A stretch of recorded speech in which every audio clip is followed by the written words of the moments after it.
دعوت اسلامی نے کہا کیا بات ہے کہ بچہ پیدا ہو رہا ہو مسلمان عورت کو اس کو کافرہ دئی کے پاس مت لے جاؤ، اس کافرہ دئی سے بھی اس کو پردہ ہے۔ کیا بات تو کیا سمجھتا ہے دعوت اسلامی؟ یہ بکواس کرتا ہے، پھر بھی پردے کی بات نہیں کرتے، پھر تو کہتا ہے پردے کی بات۔ یہ اس کا ایک جاہل ہے وہ شاعر، جس کو تو شاعر کرنا کہنا شعراء کی توہین ہے، اچھا کیونکہ حضرت عامر بن اقوا صحابی شاعر تھا، حضرت حسان بن ثابت شاعر تھا، حضرت ابو بکر صدیق شاعر تھے، حضرت علی شاعر تھے، دیگر صحابہ کرام شاعر تھے، تو حضرت خواجہ غلام فرید، خواجہ معین الدین اجمیری، حضرت جاوی صاحب رحمۃ اللہ، علامہ اقبال رحمۃ اللہ علیہ، اور اسی طرح اس کا ایک شاعر ہے وہ جو حسن آپ کو کہتا ہے، نام تو تیرا حسن ہے، نام کی لاج تو رکھ،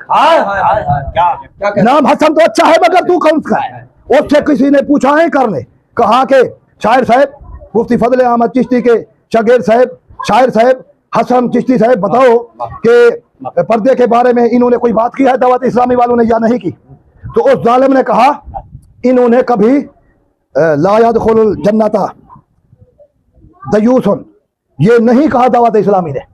اس نے کہا حدیث بھی بیان کرے نا، یہ کیوں نہیں کرتے، یہ کہا اس نے کہا کہ یہ بیان کیوں نہیں کرتے حدیث لا يدخل الجنت دیوس، اس نے کہا انہوں نے جو دعوت اسلامی نے یہ حدیث بیان نہیں کی، اس نے کہا اعتراض کیا، اے ظالم تو نے 2026 میں اعتراض کیا، آج میں کتاب گھر بھول آیا ہوں، تجھے میں کتاب دکھاتا جس کا نام بھی دعوت اسلامی نے رکھا پردے کے احکام، یہ تو 2009 میں چھپ چکی ہے، تو اعتراض کر رہا ہے کہ 2026 تک کہہ رہا ہے نہیں کہا۔ اے ظالم تو کہنے کا کہتا ہے انہوں نے پوری پردے کے بارے میں کتاب لکھی ہے، جو کتاب پردے کے بارے میں لکھی ہے تیرے استاد فضل احمد چشتی نے ایسی کتاب نہیں لکھی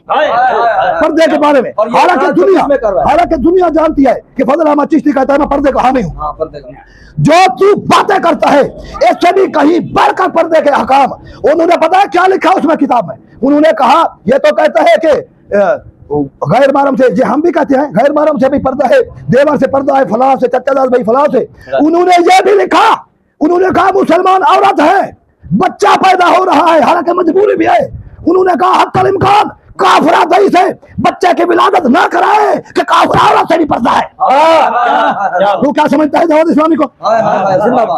تجھے کچھ بتا تیرے استاد نے یہ تو نہیں کہا، دعوت اسلامی نے کہا کیا بات ہے کہ بچہ پیدا ہو رہا ہو مسلمان عورت کو اس کو کافرہ دئی کے پاس مت لے جاؤ، اس کافرہ دئی سے بھی اس کو پردہ ہے۔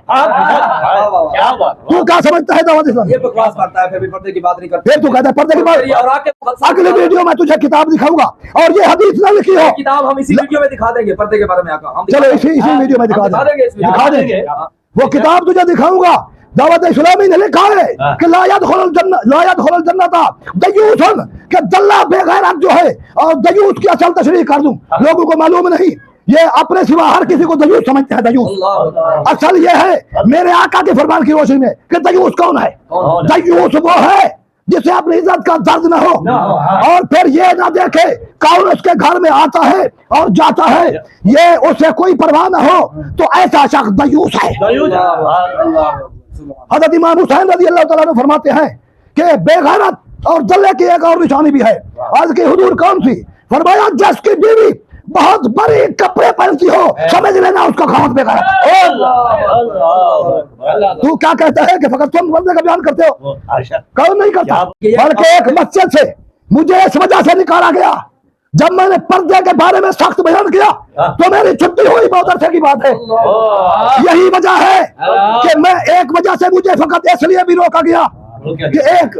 بادشاہ آدمی کو کہا کہ یہ اذان نہ دے، میں نے کہا اذان بھی صحیح پڑھتا ہے، اپنی تنخواہ تو چھوڑ سکتا ہوں، اس کو روک نہیں سکتا۔ کوئی شریع ادھر ہو تو روکوں گا، کوئی شریع ادھر ہو، کوئی شریع ادھر ہو تو روکوں گا۔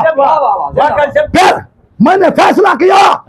کہ اب نماز فی سبیل اللہ پڑھاؤں گا، تنخواہ نہیں لوں گا، اور اس پر ابھی تک عمل کر رہا ہوں۔